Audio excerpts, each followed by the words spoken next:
Bon ok, aujourd'hui je suis à Bonneuil chez Triomphe GB Motors 94 pour essayer le train. Essayer le train, mais attends, qu'est-ce que ça veut dire? Ça y prend le TGV? Non, pas du tout, je prends que de la locomotive, à savoir la Rocket 3 GT. C'est la nouvelle version de la Rocket 3 que Triomphe trouvait pas assez puissante. Auparavant elle faisait 167 chevaux, maintenant elle en fait 182. Parce que c'est vrai qu'on s'ennuyait clairement à son guidon et que c'était un peu juste. Bref, pas du tout, hein. Je mens et c'est aussi pour ça que je réessaie cette machine. On va y revenir. La fiche technique, on y va. À l'avant, on a une jante de 17 pouces avec un Avon Cobra Chrome, ici en version noire.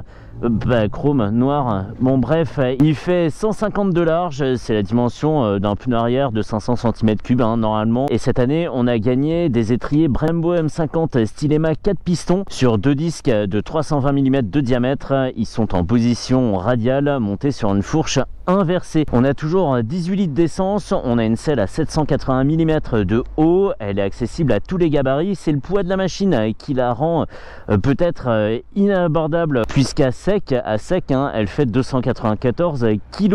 Mais c'est normal quand on a un moulin aussi énorme. C'est toujours ce 3 cylindres qui bat le record du monde de la cylindrée la plus élevée pour une moto de série, à savoir 2458 cm3. Je le disais, hein, maintenant elle développe 182 chevaux à 7000 tours minute, soit 1000 tours plus haut que la précédente, et elle offre 225 Nm de couple à 4000 tours minute seulement. Tout ça est associé à une boîte 6 sans shifter. On a les pieds bien en avant puisque c'est une GT. Si c'était une R, ça serait au tout début du premier cylindre. Bref, on a une transmission par cadence qui dégage cette superbe jante avec le monobras. À l'arrière, le pneu fait 240 de large sur une jante de 16 pouces et on a un disque de 300 mm avec un étrier 4 pistons. À l'arrière, à part sur cette moto, je crois que je ne l'avais jamais vue. Et cette machine est proposée à 25 995 €. Bon, bref, et alors pourquoi je laissais à nouveau cette moto? Puisque j'ai déjà roulé en Rocket, on pourrait dire que c'était suffisant une fois. Eh ben non, parce qu'en fait je me dis, mais pourquoi j'avais pas poussé déjà avec la Rocket? J'avais pas osé tourner la poignée, je suis débile ou quoi? Et en fait, je voudrais me convaincre une bonne fois pour toutes que je suis pas assez courageux pour ça. Allez, couple de renversement, les pieds en avant, les bras bien larges. Évidemment que je touche par terre, j'ai les genoux qui sont légèrement pliés et on y va tranquille, tout sur le couple. Fais voir un truc. Couple de renversement, ouais, pas mal. Ah ouais, c'est Byzance. Bras écartés, bien tendus, jambes bien allongées aussi, le dos carrément bien reposé. Il n'y a pas de souci, excellent. Ah bah je suis parti avec le plein, j'ai fait 200 mètres et j'ai plus d'essence, alors on y va. Non, je plaisante, évidemment que le voyant était déjà allumé. Hop, on va se méfier du sol, c'est une patinoire, ça serait embêtant de laisser une cheville sur la moto. Allez, démarrage en burn.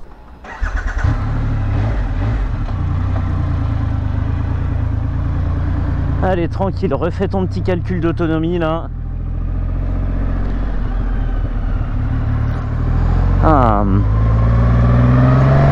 Pour en avoir discuté avec des propriétaires de Rocket, il paraît qu'on finit par s'y habituer, qu'on finit par être assez violent sur les commandes, à lui faire bien cracher ses tripes à cette machine. Donc je sais que c'est possible, mais je voudrais voir à quel point je suis une poule mouillée. Voilà, ce sera un poule mouillétomètre pour voir si je suis un petit poussin mouillé ou plutôt un gros coq de basse-cour mouillé. Je pense que je suis plutôt le deuxième, moi. J'ai très peur. On a une prise propriétaire ici là pour recharger, je sais jamais, on dirait un mini allume-cigare. Et la fourche est réglable sur les deux tubes en détente et compression, très bien. On a toujours ce TFT sous les yeux, super bien présenté. C'est astucieux parce qu'évidemment que c'est qu'une seule dalle, mais elle est séparée par un habillage en plastique. J'ai toujours adoré ce truc, vraiment trop beau. On a un régulateur de vitesse, comme ça on pourra faire d'autres choses, des mots croisés, faire un peu de cuisine, rattraper son boulot en retard, étant donné que la moto roule toute seule, c'est facile. Donc ça c'est bien. Mode de conduite, on est en mode road, il y a un mode rain et un mode sport. Un mode sport et un mode custom, si je dis pas de bêtises. Sport, Rider, donc custom et Rain. Effectivement, tu as raison. On va se mettre en sport. Comment on fait? Ah, ici, là.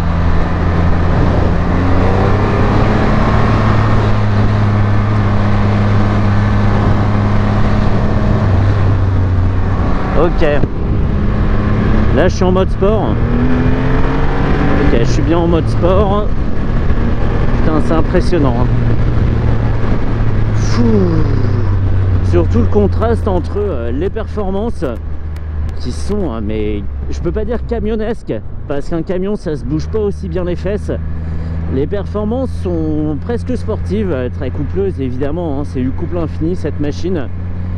Donc il y a un contraste entre ça, la vitesse à laquelle on évolue, la puissance développée par la mécanique, son couple, je le redis, et la position de conduite très cool. On est détente, hein, on a les pieds en avant. Par contre, voilà, t'es assis sur une fusée avec les pieds en avant. C'est drôle d'ailleurs. C'est peut-être de là qu'elle tire son nom, la Roquette. Ouh. Ne fais jamais une carrière dans le marketing.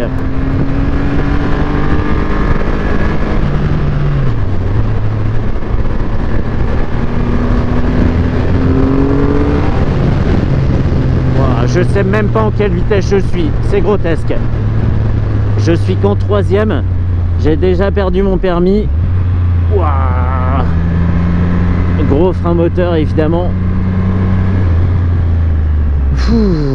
Je vais faire comme sur le XJR, hein. Je vais passer toutes les vitesses et puis je me mettrai en boîte auto comme ça. Ouah.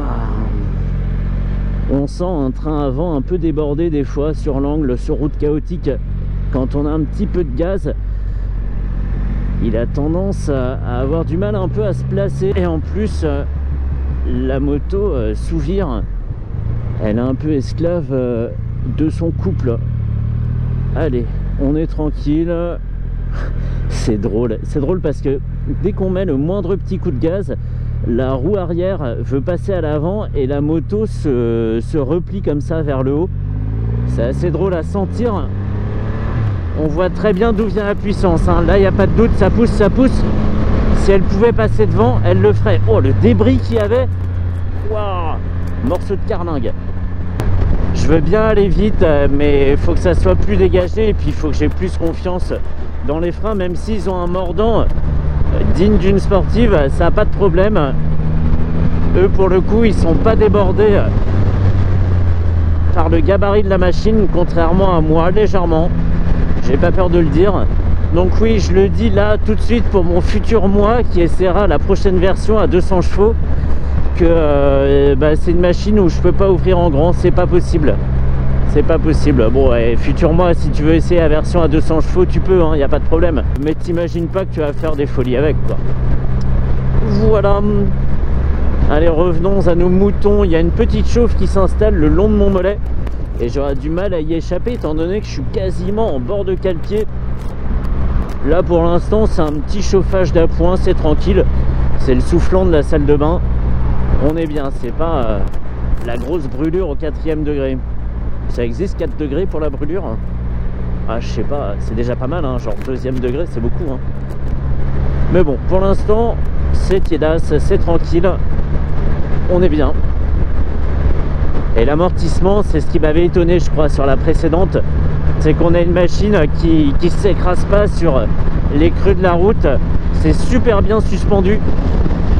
Malgré ces presque 300 kg à sec, on n'a pas un gros patapouf qui va aller se racler le bide sur le bitume à la moindre dépression dans la route. Et franchement, ça c'est bien. Je suis en 4e, attends, il faut que je fasse des vitesses là quand même, faut au moins que je fasse semblant. On est en 6e à 110 à 2500 tours, autant dire que le moteur n'a pas démarré. C'est un peu comme avec les R18 chez BMW. Franchement, pour aller au-delà de 3000 tours ou 4000 tours, faut avoir beaucoup de place. Ok. C'est marrant, la moto s'est quasiment remise toute seule, droite, sur le freinage. À partir du moment où j'ai attrapé le levier, poup, la direction s'est raffermie. couple de renversement.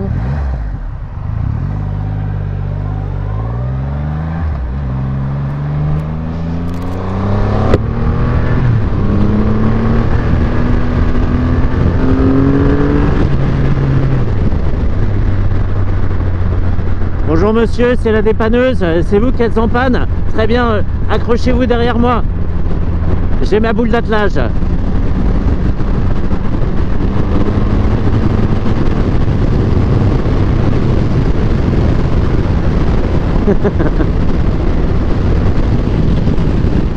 Voilà, attends, je vais trop vite. Hyper piégeux, hein.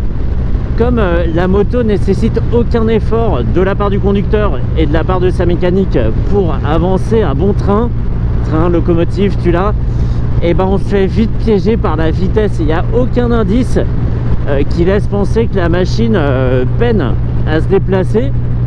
Et du coup, bah, on se dit, non mais là c'est tranquille, hein, moi je suis sur un filet de gaz et je suis déjà en 6ème, donc je vais cruiser peinard. Sauf qu'en fait, pas du tout, hein. Peinard, tu rentres à pied là, hein. C'est vraiment une démonstration de ce qu'est le couple sur un moteur. On comprend vraiment que c'est la force nécessaire à emmener le tout et que ça intervient à bas régime, contrairement à la puissance. C'est grotesque comme machine. Je pense qu'il fallait pas se priver de la faire, cette moto. C'est le petit grain de folie dans l'univers motocycliste. Un grain de folie parmi d'autres. Il faut profiter tant qu'on n'a pas la même chose qu'en voiture, où toutes les voitures commencent à se ressembler et à faire une croix sur des performances. On vend par exemple de moins en moins de coupés, donc ça c'est un peu embêtant, beaucoup d'hybrides, etc. Et c'est vrai que c'est un peu dommage. Donc profitons des petits ovnis comme la Roquette, petits ovnis, gros ovnis. Tant que ça existe, il faut en profiter.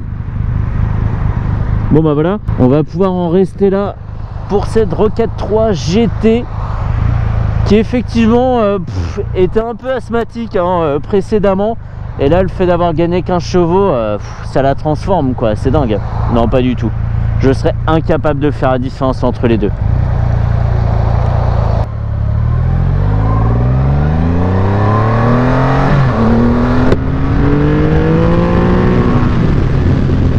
Elle est marrante. La moto, elle te dit tu croyais avoir accéléré là? Mais attends, tourne encore un peu la poignée. Voilà, ça c'est de l'accélération. Au-delà de 4000 tours, c'est un autre monde. Effectivement. Ah, mais je sais pas pourquoi il y a une 5ème et une 6ème, sûrement pour baisser la consommation, mais sinon c'est inutile, hein. Bon allez, je me rentre à Bonneuil, je rends sa moto à Célia et ça confirme que je suis une grosse poulette mouillée. Je ne sais rien faire avec cette moto, je suis un pilote de ligne droite, encore plus que d'habitude. Donc voilà, mais au moins je l'aurais conduite, pas de regret. C'est très très bien. Va falloir un pied de biche pour me sortir de cette selle. Là je suis encastré dedans. Résonance. Bon allez, je me rentre, à plus tard.